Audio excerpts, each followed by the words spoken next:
자, 예수님께서 지상 사역의 마지막 3개월을 지금 보내고 계시는 중인데, 마지막 3개월을 지금 베레와 땅이라는 곳에서 전도하시면서 능력을 또 나타내시는 그런 일들을 하고 계셨습니다. 그 기간 중에 어느 날 길을 걸어가시는데 그 예수님을 굉장히 많은 사람들이 따라다녔습니다. 예수님을 따라다니는 그 이유는 자기식대로 예수님에 대한 기대가 있었고, 그 예수님이 자기들이 원하는 그 메시아 왕국, 그것을 이루어지기를 원했던 것이죠. 이런 것이 바로 그 당시 예수님을 따라다녔던 사람들의 생각들이었습니다. 그 말씀하시는 것이나 놀라운 능력 행하신 것을 보면서 병든 사람들 또는 고통당하는 사람들, 또 이제 민족적으로는 로마 당국의 식민 통치하에서 민족적 자존심이 상하는 그런 억압 속에서 살았던 사람들, 그리고 가난하고 힘들게 살았던 여러 사람들이 그 예수님에 대한 기대를 갖고 있었던 거죠. 어떤 기대입니까? 자신들의 그런 현실적인 문제를 해결해 주실 것에 대한 기대. 실제로 예수님께서는 그러한 것들을 보여주셨습니다. 병든 자 고쳐주셨고, 귀신 들린 사람 귀신 쫓아내주시고, 능력들을 많이 행하셨죠. 배고플 때 떡 만들어주시고. 그러니까 이런 경험들이 있다 보니까 이 사람들은 자기들이 경험했던 그 실리적인 것들에 초점을 두고 예수님은 그것을 해주실 분이시다라는 그런 기대, 그리고 그런 기대를 가지고 나름대로 어떤 열정을 가지고 예수님을 따라다녔습니다. 물론 우리는 10분 이해를 합니다. 얼마나 힘들었으면, 그렇죠? 얼마나 그 문제 속에서 고통당했으면 그랬을까? 이해는 합니다만은, 그러나 분명히 해도 될 것은 예수님께서는 그 문제를 해결해 주는 것을 목적으로 이 땅에 오신 분이 아니다 라는 것입니다. 이해하십니까? 다시 말하면 오늘날식으로 얘기하자면, 예수님은 여러분의 병을 고쳐주시고 오신 분도 아니고, 여러분의 집에 돈 주러 오신 분도 아니고, 여러분의 쌀떡에 쌀을 채워주시러 오신 분이 아니다. 무엇 때문에 오셨느냐? 모든 인생들이 가지고 있는 근본적인 인생의 문제, 그 문제의 원인을 해결하시기 위해서 오셨습니다. 그 해결하시는 방법이 자기 자신을 십자가에 대속 제물로 내놓는 일이었습니다. 그 방법만이 인간의 그 비참한 죄의 문제, 가장 현실적이고 가장 절박한 문제를 해결할 수 있는 것이었습니다. 그건 하나님께서 정해놓으신 방법이었죠. 그것 때문에 예수님께서 오셔서 그 방법으로서만 사람을 살리도록 되어 있습니다. 그래서 예수를 믿는 사람들은 예수님께서 이 땅에 왜 오셨느냐? 예수를 믿는다는 것이 뭐냐? 라는 것에 대한 바른 이해를 가지고 있어야 됩니다. 그리고 자기 자신이 처해 있는 문제와 또 현실적인 상황 속에서 여러 가지 겪게 되는 문제들마저도 그 우리의 구원자이신 주님께 다 맡기는 그런 믿음과 그런 자세가 필요한 것이죠. 그것이 바로 예수 믿는 것이고 예수를 따르는 것입니다. 이런 것이 근데 이 사람들에게는 없었다는 거예요. 뭐만 있어요? 당장 자기들의 발등에 떨어진 문제를 해결해 주시는 것에만 초점을 두고 있고, 예수님은 그것을 통해서 자신들이 기대했던, 인간들이 기대했던 이 땅에 한마디로 천국을 이루어 주실 메시아 왕국을 이루실 것으로 기대를 했던 것입니다. 그러나 예수님이 지금 가시는 길은 그런 길이 아니라 십자가의 길이요, 사람을 살리는 길인 것입니다. 그래서 사람이 예수를 믿는다고 할 때는 예수님이 가시는 그 길을 따라야 되는 것이고, 예수께서 말씀하신 그 말씀을 따라서 순종하면서 주님과 동행하는 삶을 살아야 합니다. 그것이 사람이 생명을 얻는 길이요, 구원을 얻는 길인 것입니다. 자, 그런데 당시 예수님을 따랐던 사람들은 이런 이해가 없이 자기 기대와 자기 생각 가지고 예수님을 따랐던 것입니다. 자, 그러면 우리 예수님을 따라간다고 할 때 오늘 십자가의 도라는 제목으로 말씀을 전합니다마는 좀 어렵다, 좀 이해하기 힘들다라고 생각이 되겠지만, 그게 사실 그 어려운 것도 아니고 이해하기 어려운 게 아닙니다. 우리 몸에 안 따라주는 것뿐이지 이해하기 어려운 게 아니에요. 자, 그 부분은 뒤에서 제가 잠깐 설명을 드릴 거예요.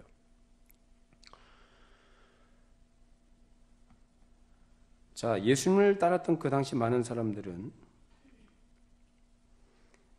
예수님의 제자로 따라야 하는 것입니다. 그 예수를 믿는다는 것은 성도, 예수를 믿는 교인 또는 예수님을 따르는 제자, 이것이 다 다른 말이 아닙니다. 제자 그러면 수준이 높고 어떤 특별한 사람들만이 제자가 되는 것이고 나머지 교회 성도라든지 단순하게 기독교 신앙을 갖고 있는 사람이다 라고 말하는 사람들은 그거 안 해도 된다라고 생각하시면 안 되는 거예요. 성도나 교인이나 제자나 다 같은 겁니다. 성도 다르고 제자 다르고 교인 다른 게 아닙니다. 예수를 믿습니까, 여러분? 믿으세요? 그럼 예수를 믿는 건 예수님 따라가는 거죠. 그 예수님을 따라가는 건 뭘 얘기하는 거예요? 예수님의 제자란 얘기입니다. 그 예수님의 제자는 예수님께서 가신 그 십자가의 길을 동일하게 그 길을 걸어간다는 얘기입니다. 다른 게 아니에요. 그러니까 여러분의 몸이 안 따라주고 마음이 안 따라주기 때문에 이것이 부담스럽고 어렵게 느껴지겠지만 이해 자체는 어려운 게 아니니까 한번 말씀을 잘 들어보세요. 그래서 내가 과연 가지고 있는 신앙이나 내가 지금 걷고 있는 길이 주님께서 요구하시는 그 요구를 따라가는 길이냐 아니면 내 방식대로 예수님 당시에 그 많은 사람들이 예수님을 따랐던 것처럼 그런 방식으로 지금 따라가고 있는 것인가를 돌아볼 필요가 있는 것이죠. 이것이 중요한 것은 예수를 따라가는 길이 생명의 길이기 때문입니다. 따라가되 어떻게 따라가야 됩니까? 제대로 따라가야 되는 거예요. 바르게 따라가야 되는 거예요. 완전한 것, 완벽을 말하는 게 아닙니다. 방향성의 문제고 가는 과정을 얘기하는 것이고 과정 속에서 변화되어져야 되는 부분들과 채워져야 될 내용들이 뭐냐라는 것에 대한 분명한 생각들이 정리가 되어 있어야 된다는 것입니다. 그래서 예수님께서 예수님을 따랐던 그들에게 제자가 될 수 있는 자격과 그 조건으로 세 가지를 말씀하셨습니다. 그래서 이 세 가지 조건 중에 어느 것 하나라도 모자란다면, 빠진다면 안 된다는 것을 강조하셨습니다. 물론 이미 이전에 예수님께서 공생의 3년 초에 갈릴리 순회 전도를 시작하실 무렵에 그 당시 제자들을 가르치실 때 이 두 가지를 가지고 있으니까 먼저 말씀하신 적이 있어요.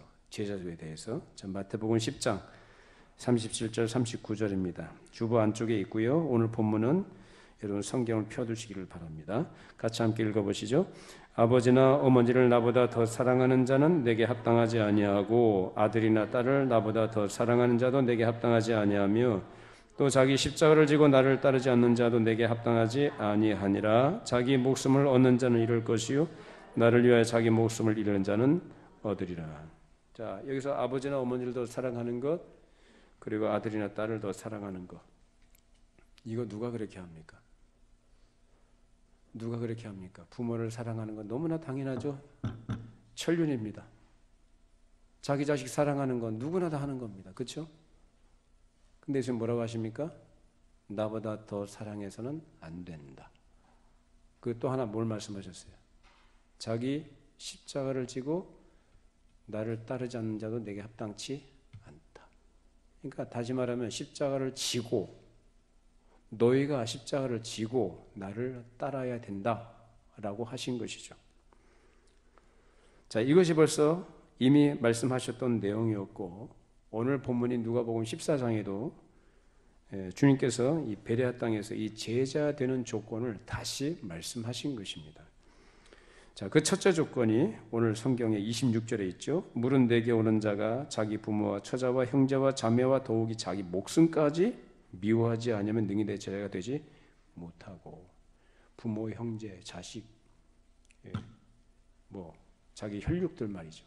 자기 목숨까지도 미워하지 않으면 그 부모를 미워하란 얘기입니까? 형제 자매를 미워하란 얘기입니까? 무슨 얘기입니까? 무슨 얘기죠? 무엇을 더 가치 있게 여기느냐?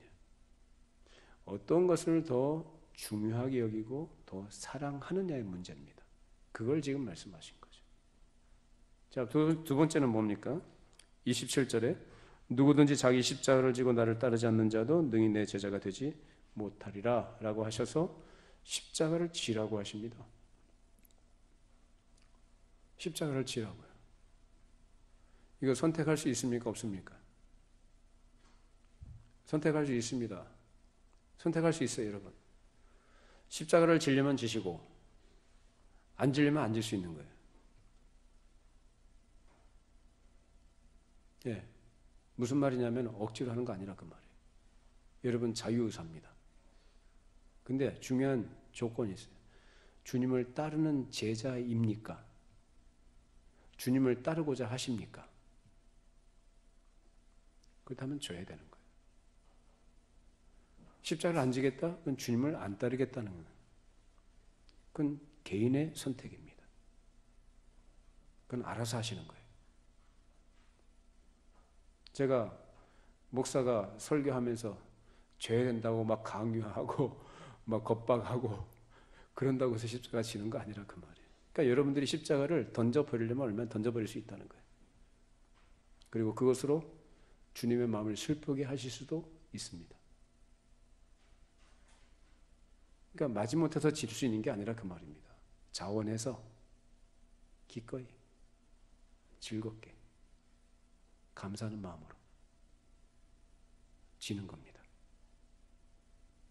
그만큼 주님께서는 우리에게 우리가 가지고 있는 인격적인 것들, 자유와 그 인격을 존중하시면서 대접해 주시는 거예요.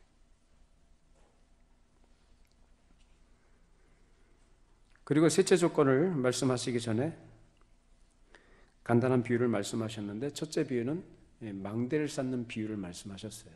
망대를 쌓기 전에 그 비용이 얼마나 들 것인가를 계산해 보는 것이 마땅한 거 아니냐라는 거예요. 그러니까 여러분들이 주님을 따르겠다면 계산해 보시라고요. 생각을 해 보시라고. 아무 생각 없이 믿습니다 하고 하지 말고 생각을 해 보시라고. 생각하고 판단하시는 거예요. 자, 또 하나의 비유가 둘째 비유가 뭡니까? 어떤 한 임금이 다른 임금과 싸우러 나갈 때에 1만을 가지고 저 2만을 상대할 수 있을까라는 거 계산해 보지 않겠느냐 이 말입니다. 그건 너무나 당연한 상식 아니겠습니까? 자, 내가 열세인데 나보다 더 월등히 강한 힘을 갖고 있는 임금을 상대하기가 어렵고 그걸 상대할 대책이 없다면 어떻게 됩니까? 나라를 위해서라면, 살기 위해서라면 어떻게 되는 거예요? 그냥 밀어붙여요, 그냥? 그건 너무나 무모한 겁니다. 어리석은 거죠. 다 죽는 거예요. 멀리 있을 때 사신을 보내서 화친을 청하는 것이 지혜로운 거 아니냐 이 말이에요. 그건 너무나 당연한 겁니다. 그 다음에 이 비유를 말씀하신 다음에 세 번째 조건을 말씀하신 것이 33절이에요. 자, 33절 읽어봅시다. 이와 같이 너희 중에 누구든지 자기의 모든 소유를 버리지 아니하면 능히 내 제자가 되지 못하리라. 자기의 모든 소유를 버려야 된다라고 합니다. 내가 가지고 있는 돈, 은행 예금, 부동산, 재화들 다 버리래요. 여러분 할 수 있겠습니까? 부자 청년이 예수님께 질문했던 것에 대해서 이렇게 답변하시면서 율법에 뭐라고 되어 있든 하나님을 사랑하고 이웃을 사랑하라고 했습니다. 그래? 말 잘했네. 너 가지고 있는 거 많지? 다 팔아서 가난한 사람들 다 나눠주고 그 다음에 나를 따라라. 그 사람이 합니까? 못합니까? 못해요. 왜 못해요? 아깝죠. 아깝죠. 그거 다 팔아버리면 나 뭐 먹고 사나? 하나님 의지하는 태도입니까? 자, 과부가 2렙돈, 한 끼니 먹을 정도밖에 돈 안 되는 거예요. 아주 작은 돈이에요. 그 두 랩돈밖에 없어요. 그걸 헌금하며 헌금을 했어요. 예수님이 그걸 보시고 뭐라고 하셔요? 부자들은요, 그거가 비교가 안 되는 뭉텅이 돈을 헌금함에 넣었어요. 누가 더 많이 넣었다 그래요? 이 과부가 더 많이 넣었다라고 말씀하십니다. 무슨 말씀이에요? 하나님은 많이 넣는 거 좋아하십니다. 여러분 헌금 많이 하시기 바랍니다. 아멘들을 안 하세요. 그렇게 돈이 좋아요? 돈이 좋죠. 근데 하나님이 더 많은 것을 좋아하신다고 하는데 하나님이 보실 때 많은 그 기준은 뭐냐면 하나님을 철저하게 온전히 의지하는 믿음으로 하는 것을 많다라고 하십니다. 액수를 기준으로 하는 게 아니라 뭐죠? 믿음. 과부는 그거 다 바쳐버리면 당장 끼니를 잊기가 어려워요. 못해요. 그게 전부 다 넣었다고 그랬거든요. 그게 전부 다, 전부 전 재산이에요. 근데 성경에 보니까 그 사람이 굶어 죽었다는 얘기는 못 봤습니다. 자기 소유를 다 버려야 된다는 것이 무슨 의미인지 아시겠죠? 없는 것처럼 여기라 그 말입니다. 여러분이 사업을 하시든 장사를 하시든 직장을 다니시든 여러분이 수고한 그 결과로서 얻는 어떤 대가들이 있습니다. 그걸 가지고 한 달을 살아야 되는 거거든요. 그래요? 맞죠? 그걸 가지고 살아야 된단 말이에요. 그걸 없는 것처럼 여기라는 거예요. 그걸 있는 것처럼 여기게 되면 항상 그게 머릿속에 들어있고 내 마음이 어디를 가 있냐? 그쪽으로 다 가 있는 거예요. 이걸 가지고 뭐하고 그러니까 의지하게 된다. 없다면 없는 걸 의지할 수 있겠습니까? 없는 거 의지할 수 없죠. 없으니까 의지할 게 없는 거예요. 지금 예수님께서 하신 말씀 바로 그 말씀입니다. 그러니까 가지고 있는 거 다 쓰레기 그냥 갖다 버리든지 다 버리라는 얘기가 아니라 뭐 하지 말라는 거예요? 의지하지 말아라. 사람이 이 세 가지를 말씀하셨는데 이게 바로 예수를 믿는 사람들, 그래서 예수를 믿는다는 것은 예수님의 제자로서 살아간다는 얘기고 그를 따른다는 얘기입니다. 그러니까 여러분들 이걸 생각하셔야 되는 거예요. 내가 예수를 왜 믿느냐? 내가 왜 신앙생활을 해야 되며 내가 왜 제자로서 주님을 따라야 되느냐라는 것에 대한 분명한 전제가 있어야 되는 거예요. 그렇지 않으면 안 되는 겁니다. 그러니까 말이 좋아서 아멘이지 이게 현실적으로 되냐고요.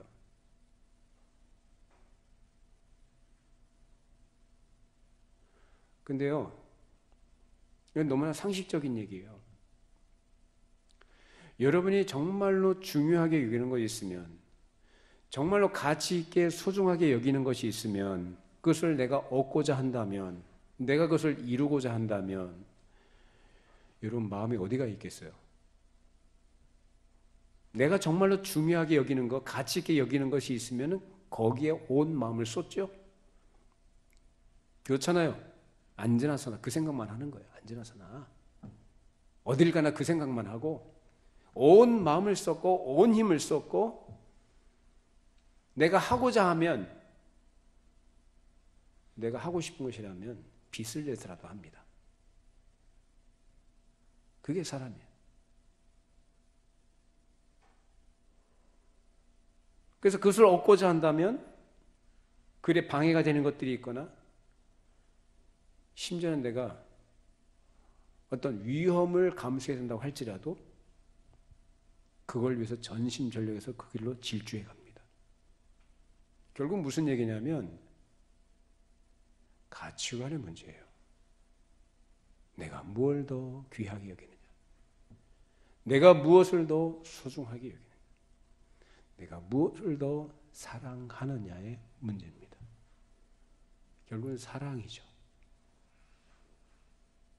그 사랑의 대상이 뭐냐의 문제예요. 이것으로 자기 자신을 점검해 봐야 될 필요가 있습니다. 예수님께서 제시하신 제자 되는 조건으로 첫째는 주님을 누구보다 더 마음 깊이 사랑해야 한다는 것입니다. 근데 이게 우리에게 가능한 일입니까? 어떻습니까? 여러분, 주님 사랑하십니까? 정말로 사랑하십니까? 마음 깊이 사랑하십니까? 그 무엇보다 사랑하십니까? 점점 대답이 줄어요. 이건 사람이 못합니다. 안 되게 돼 있습니다. 원래 사람은 그래요. 그래서 우리에게 정말로 필요하신 분이 누구냐? 성령님이십니다. 성령께서 우리 안에 강하게 역사하실 때, 충만하게 역사하실 때 우리는 성령의 열매를 맺게 되어 있습니다. 우리 갈라디아서 5장 22절 24절 읽어보십시다. 오직 성령의 열매는 사랑과 희락과 화평과 오래 참음과 자비와 양성과 충성과 온유와 절제니 이 같은 것을 금지할 법이 없느니라. 그리스도 예수의 사람들은 육체와 함께 그 정욕과 탐심을 십자가에 못 박았느니라. 육체와 함께 그 정욕과 탐심을 십자가에 못 박는다. 이게 누구라고 합니까? 그리스도 예수의 사람들이래요. 그러니까 거꾸로 얘기하자면 자연인들, 거듭나지 못한, 예수를 알지 못하는 사람은 그 정과 욕심을 버려요, 못 버려요? 절대로 못 버려요. 자기 사랑, 아주 지독하게 자기를 사랑하고 자기를 위해서 살지 누구를 사랑해요? 그 사랑도 자기를 위한 사랑이지. 그래서 그 사랑은 다 가짜예요. 영원하지 않아요, 그런 것들은. 그래서 사람은 도저히 하나님을 사랑할 수가 없어요. 그러나 성령으로 충만할 때 우리는 할 수가 있다. 이런 성령 충만의 은혜가 우리 모두에게 있기를 바랍니다. 성령으로 충만하게 되면 열매를 맺게 되는데 아까 얘기했잖아요. 성령의 열매는 뭐라고 합니까? 사랑, 희락, 화평, 오래 참음, 자비, 양선, 충성, 온유, 절제. 이것은 성령의 8가지, 9가지 열매가 아니라 성령의 열매란 하나의 열매예요. 그 하나의 열매의 어느 한 면들을 이렇게 얘기한 겁니다. 그러니까 도덕적인 성격이 맺혀지게 되는데 그 가운데 사랑이라는 아주 강렬한 요소가 들어있는 거예요. 그래서 사랑이 제일 먼저 나옵니다. 왜? 이 사랑이 최고입니다. 아무리 자기 몸을 불리사르게 내어줄지라도 사랑이 없으면 내가 아무것도 아니에요. 복음을 전하고 무슨 훌륭한 업적을 세우고 다른 사람을 위해서 뭐 어떻게 한다 할지라도 사랑이 없으면 아무것도 아니에요. 사랑은 뭐보다 강합니까? 사랑은 죽음보다 강해요. 그만큼 강렬한 요소가 바로 사랑인 것입니다. 이런 성령의 열매가 성령의 충만하신 역사로 우리가 그리스도를 의지해서 살아갈 때 필연적으로 맺어지게 되는 것입니다. 그래서 우리가 하나님을 사랑한다고 할 때 그 사랑은 사람이 사람을 사랑하는 것하고는 구별됩니다. 사람이 사람을 사랑하는 것은 조건적이에요. 부모가 자식을 사랑하는 거요? 부모이기 때문에 그런다고 하지만은 사실 완전하지 않습니다. 사람의 사랑이라는 것. 부부간의 사랑도 귀한 것이긴 하지만 그것도 완전하지 않습니다. 근데 성경이 말하는 하나님에 대한 사랑을 뭐라고 얘기합니까? 내 마음을 다하고 뜻을 다하고 힘을 다하고 목숨을 다해서 주 너의 하나님을 사랑하라. 전 인격적으로 내 모든 걸 다해서 내 뜻, 성품, 힘, 목숨, 내 마음 다해서 하나님을 사랑하라. 이것이 성경이 우리에게 요구하는 거거든요. 이것을 예수님께서는 최고의 가치라고 말씀하셨던 것입니다. 성령 충만한 가운데서 우리가 하나님을 그렇게 사랑할 수 있기를 바랍니다. 왜? 그것이 주님을 따라가는 거예요. 그것이 생명의 길이고 그것이 영원한 것이며 우리에게는 어떤 것과도 바꿀 수 없는 최고의 가치와 영광이기 때문입니다. 그리고 두 번째 조건은 자기를 부인하고 자기 십자가를 지지 않으면 주님의 제자가 못 된다라고 말씀하셨습니다. 자기를 부인하는 가장 기본적인 위치에 우리가 늘 있어야 된다는 것입니다. 자기 부인. 자기 부인이 뭡니까? 내가 없어지는 거예요. 내가 없어져 버리는 거예요. 근데 사람은 그게 참 안 되죠? 그래서 사람들은 자꾸 내가 뭐 했고 자꾸 자기가 뭐 한 걸 자꾸 생각을 해요. 내가 무슨 착한 일을 했고 무슨 선한 일을 했고 내가 주님을 어떻게 섬겼고 이런 것들. 나중에 심판대 앞에 섰을 때에 왼쪽 편에 있는 자들이 그랬지 않습니까? 우리가 주를 위해 뭘 했고 주를 위해 뭘 했고 주께서 옥에 갇혔을 때 우리가 돌아보았고 주가 줄이실 때 우리가 먹을 것을 드렸고 공양했지 않습니까? 자기가 뭘 했다고 그래요. 이게 사람이 가지고 있는 고질병입니다. 이걸 부인하라는 거예요. 자기가 없어져 버려야 되는 거예요. 자기가 없어져 버리면 누구만 드러나요? 누구만? 그렇죠. 하나님만 드러나죠. 아주 끈질기게 이 자기 생각이 자꾸 나와요. 그렇지 않습니까? 그래서 신앙생활은요, 내가 없어져야 되는 거예요,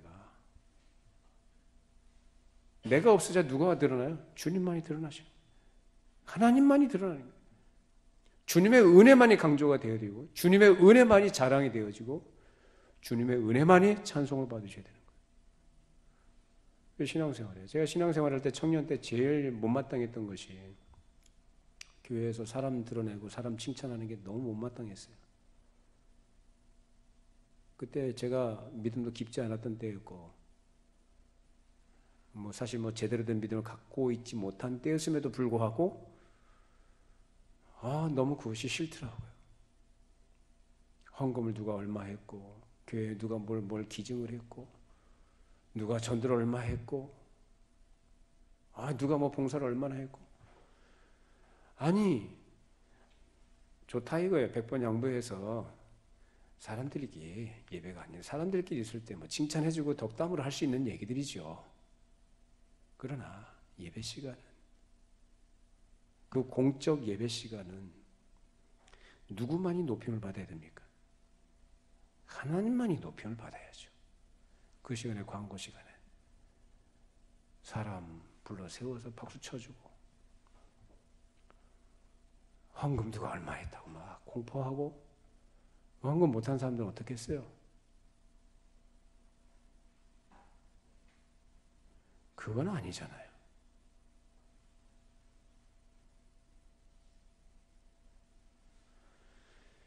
그래서 자기가 부인돼야 되는 거예요. 자기가 없어져 버려야 돼요. 여러분 자기 부인하기 바랍니다. 자기가 부인이 안 되면요. 사람이 시험 들어요. 섭섭해지고 시험 들어요. 누가 날 알아주지 않네. 나를 인정해주지 않네. 그건 여러분 세상에 나가서는 하십시오. 교회는 그런 데 아니에요.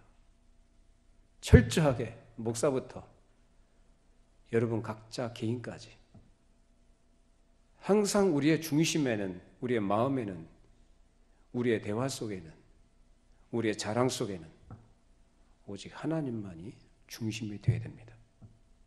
하나님만이 드러나셔야 되고 우리는 무익한 종입니다. 동의하십니까?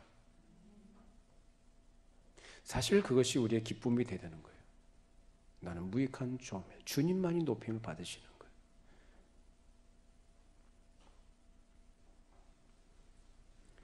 이렇게 해서 날마다 자기는 아무것도 아니라고 부인하고 자기가 마땅히 매일 져야 할 십자가를 자원해서 져야 하는 것입니다. 억지로 되는 것이 아니고 아까 말씀드린 것처럼 내가 하기 싫으면 마는 거예요.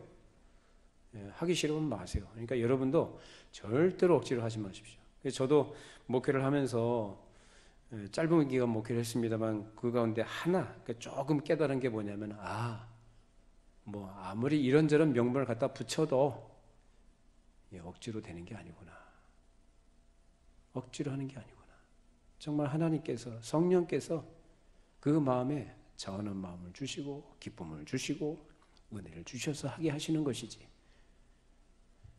가르칠 건 가르치지만 하게 하시는 것은 하나님이 하게 하시는구나. 그래서 자기 스스로가 해야 된다는 거예요.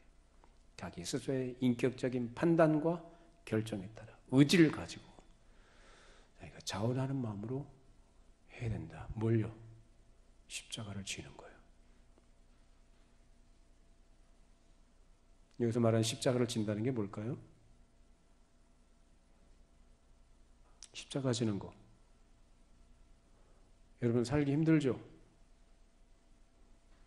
직장 문제라든지 또 사업의 문제나 또는 경제 문제라든지 또 사람과의 관계 문제라든지 또 자식 문제라든지 자기 자신의 문제도 있고 힘든 일이 참 많죠.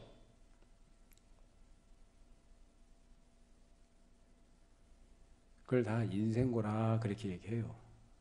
인생고 누구나 다 이 땅에 살면 겪게 되는 문제들입니다. 그걸 십자가라고 하지 않습니다. 주님께서 말씀하신 십자가를 지라는 것은 그런 걸 말하는 게 아니에요. 주님 때문에, 신앙 때문에, 말씀을 지키고 순종하는 문제 때문에 당하는 어려움들, 손해들, 감수해야 될 부담들, 그런 것들을 십자가라고 합니다. 그러니까 신앙생활은 그렇게 하시는 겁니다. 내가 말씀을 따라가는 이 신앙생활을 해 나가는 데 있어서 감수해야 될 손해가 있다면 그걸 기꺼이 지는 겁니다. 어려움이 있어도 그것을 회피하려고 하거나 모면하려고 하는 것이 아니라 그걸 내 기꺼이 짊어지는 겁니다. 그게 십자가입니다. 안 하셔도 돼요. 근데 여러분들이 주님을 따르는 제자라고 한다면, 그리고 제자로 살기 위해서는 그걸 지라고 말씀하십니다. 지시겠습니까? 어려우면 안 해도 돼요. 안 하셔도 돼요. 근데 그건 주님 따라가는 게 아니래요. 다른 말로 말하면 그건 멸망의 길로 가는 사람들의 삶의 특징들입니다. 넓은 길로 가는 사람들, 그냥 편하게 가는 거예요. 자기가 원하는 대로, 자기 하고 싶은 대로, 자기 육체의 정욕과 탐심을 따라서, 자기 이익을 따라서, 자기 만족을 따라서 살아가는 것, 그것이 넓은 길이에요. 근데 거기는 멸망의 길이라고 예수님 분명히 말씀하셨어요. 십자가를 지고 주님의 뒤를 따라가는 것은 좁은 길이라고 말씀하십니다. 그러나 그래서 좁은 길이니까 찾는 사람이 적대요. 저는 여러분들이 그 적은 사람들에게 들어가기를 바랍니다. 적은 사람들이 가지만 그래서 구원 얻는 자가 적으니까 적습니다.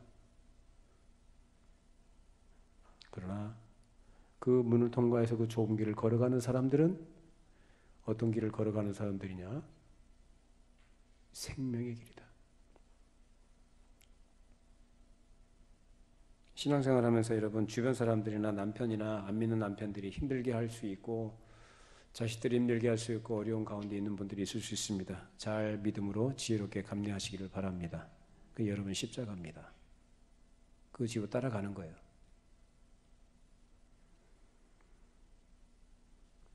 사람이 사람다운 생활을 한다는 것은 그 사람이 가지고 있는 판단과 의지와 인격적인 모든 능력을 활용해서 자기가 자원하는 마음으로 하는 것이지 본능에 따른 충동으로 하거나 마지못해 질질 끌려가는 것은 전혀 의미가 없는 것입니다.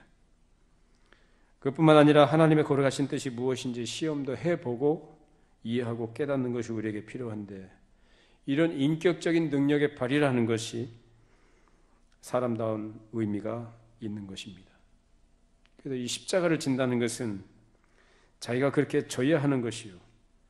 주를 위해서 하나님 나라를 위해서 우리가 기꺼이 그 길을 선택하고 그 길로 나아가는 것이 십자가를 진다는 것으로 주님께서 제시하신 중요한 조건의 하나로 말씀하셨습니다. 셋째 조건은 자기의 모든 소유를 버린다고 했는데 이 부분마저도 주님께서 이제 물질로 얘기하셨는데 내 은행 통장에 잔고가 있거나 어떤 부동산을 소유하고 있거나 그것을 사람들은 부지불식간에 유사시 그것을 의지하려고 하는 마음을 갖습니다. 그런 걸 하지 말라는 겁니다. 자기의 소유가 완전히 버려진 것으로 수혜칠 가치가 없는 것으로 생각하라는 말씀입니다. 고린도전서 7장 31절 읽어봅시다. 세상 물건을 쓰는 자들은 다 쓰지 못하는 자같이 하라. 이 세상의 외형은 지나감이니라. 세상 사람들이 흔히 살아가는 방식이 세상 물건을 의지하는 것인데 그런 태도를 가지고 자기 물질을 중요하게 의지하며 살아가는 마음을 주의하도록 하신 것입니다. 우린 병이 났을 때 몸에 좋은 게 뭔가 생각하고 좋은 약이 무엇인지 먼저 떠오르고 그 훌륭한 의사, 병을 잘 고치는 의사나 병원이 어딘가를 생각하게 됩니다. 그래서 그것들을 의지하려고 하는 마음을 가지기가 쉬운데 무슨 어려운 일을 당할 때도 예금 통장에 잔고가 두둑하게 있으면 그것으로 문제를 해결해 보려고 하는 그런 마음들이 부지불식간에 들기도 합니다. 자, 그러면 약이나 의사나 병원이나 그런 물질, 돈, 예금 잔고 이런 것들이 나쁜 겁니까? 나쁜 거 아니죠. 오히려 그런 것들은 하나님께서 우리에게 주신 좋은 선물들인 줄로 믿습니다. 자, 근데 뭘 하라는 거예요? 그걸 의지하지 말라는 겁니다. 그건 의지의 대상이 아니에요. 하나님께서 우리에게 사용하도록 주신 겁니다. 그렇다면 우리가 의지해야 될 것은 약이나 의사나 병원이나 돈이나 부동산이나 이런 것들이 의지의 대상이 아니에요. 그건 하나님께서 우리에게 쓰도록 주신 수단과 방법일 뿐이지 그럼 우리가 뭘 의지해야 됩니까? 그런 것들이 아니고 그것을 주신 분이 누구냐? 모든 것이 하나님으로부터 옵니다. 하나님이 우리의 삶의 근원이십니다. 그 하나님을 의지하시기 바랍니다. 지금 그 얘기하는 겁니다. 그래서 성경에는 여러 곳에서 재물을 의지하지 말 것과 어떤 세상에 속한 그 어떤 것을 의지하지 말라. 그런 수도 없이 많이 나옵니다. 동시에 우리에게 뭘 강조하냐면 너는 오직 하나님만 바라봐라. 오직 하나님만 의지해라. 내 모든 것을 하나님께 다 맡겨버려라 라고 말씀합니다. 근데 우리는 자꾸 걱정하고 불안하고 염려하니까 하나님 의지하지 않는 것이 바로 그런 것으로 나타나는 것이고 당장 눈에 보이는 그런 것들을 자꾸 의지하려고 하는 것이고 우리의 계산이 자꾸 앞서는 거예요. 주님을 따르는 제자라면 그래서 안 된다는 거예요. 우리 마음이 이런 것들을 주의하지 않으면 마음이 해이해지게 되면 그래서 하나님 의지하는 것보다도 그런 것들을 더 의지하게 됩니다. 그건 주님의 제자도 합당치 않다라고 말씀하신 겁니다. 자, 우리 잠언 11장 28절 읽어보시죠. 자기의 재물을 의지하는 자는 패망하려니와 의인은 푸른 잎사귀 같아서 번성. 재물을 의지하는 자 어떻게 된다고 그래요? 망한다는 거예요. 우리가 몸이 아프면요 여러분 약도 필요한 것이고요 의사도 필요하고 병원도 필요합니다. 믿으십니까? 그래서 우리가 그러한 일을 당했을 때 어떤 어려운 가운데 처해 있을 때는 하나님과 기도하는 거예요. 기도. 하나님 제가 이런 가운데 있습니다. 이런 상황 속에 이런 문제 속에 있습니다. 저로 하여금 그것을 의지하지 않도록 눈에 보이는 것들 세상에 속한 그 어떤 것을 의지하지 않도록 내 마음이 하나님만 의지하도록 도와주십시오. 그리고 하나님께서 선한 길로 인도하셔서 그것들을 사용하도록 해서 좋은 약도 좋은 의사도 만나게 해주셔서 하나님께서 은혜 베푸신 것을 경험하도록 주님 도와주십시오. 그렇게 기도하는 것이 마땅한 신자의 마음입니다. 그렇지 않고 그런 것들을 기대거나 하나님보다 더 의지한다? 하나님께서 우리에게 그걸 수단으로 주셨는데 수단으로 쓰신 것을 가지고 수단으로 쓰도록 주신 것을 맡겨주신 것을 그것을 사용하도록 주신 것이지만 그것을 의지한다면 결국 하나님을 의지하는 마음을 잃어버리게 될 것이고 그것을 의지하게 될 때 그것이 그 사람을 어떻게 해요? 약 먹었더니 낫던데요. 결과론적인 것을 가지고 과정을 무시하면 안 됩니다. 하나님께서 우리에게 그것을 은혜를 베풀어 주시고 일반 은총 속에서 우리가 그것을 누리고 혜택을 얻도록 하신 것이지 그 약이 내가 의지의 대상은 아니다라는 것입니다. 항상 하나님께 기도하는 마음 갖기를 바랍니다. 그래서 여러분 아플 때나 경제적으로 어려울 때 어떤 큰 문제가 있을 때 우리가 얼핏 생각하는 것은 자꾸 그런 것들을 가지고 해결하려고 하는 건 본능적인 것들이 나오거든요. 그래서 이러한 마음을 갖지 않기 위해서 우리가 어떻게 하는 것이 중요하냐? 기도하셔야 된다는 거예요. 그런 상황 속에 있을 때 기도하시기 바랍니다. 기도함으로 그것은 곧 내가 하나님을 의지합니다 라는 믿음의 표현이에요. 그럴 때 하나님께서는 그를 기쁘게 받으시고 그를 순적한 길로 선한 길로 인도하실 줄로 믿습니다. 그래서 주님을 따른다고 할 때 주님의 제자로서 우리가 가져야 될 자세가 바로 그러해야 된다는 거예요. 오직 하나님만이 우리의 구원자가 되시고 오직 하나님만이 내가 의지의 대상이시며 오직 하나님만이 내가 순종해야 될 대상이 됨을 고백하면서 그 말씀을 따라가는 것이 정말로 중요한 것입니다. 우리 주님께서 우리에게 주신 시간들과 기회들 또 우리에게 주어진 남은 시간들, 여정들을 살아갈 때 주님의 제자로서 이 가르침을 우리 마음에 중요한 교훈으로 새겨두시고 주님의 제자로서 그 길을 걸어갈 수 있기를 바랍니다. 기도하겠습니다. 걸어가신 하나님 아버지, 많은 사람들이 주님을 따른다고 따라 나섰지만 주님을 따른다는 것이 무엇인지에 대한 이해가 없이 자기 생각과 기대를 가지고 자기 생각 가지고 주님을 따랐을 때 주님께서 돌이켜 가르쳐 주신 교훈들을 살펴보았습니다. 이 교훈은 오늘날도 우리에게 동일하게 주어진 교훈이요 진리임을 믿습니다. 어느 시대에나 변함없는 진리로 우리를 이끌어 주셔서 진리 안에서 우리가 하나님의 생명을 가진 자들로 그 생명력을 발휘하는 하나님의 사람들로 살게 하여 주시옵소서.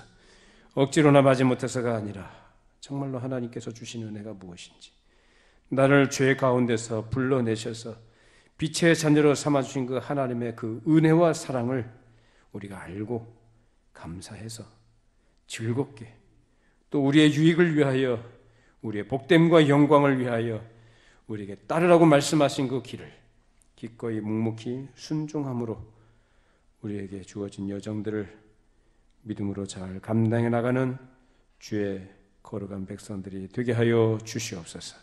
예수님의 이름으로 기도하옵나이다. 아멘.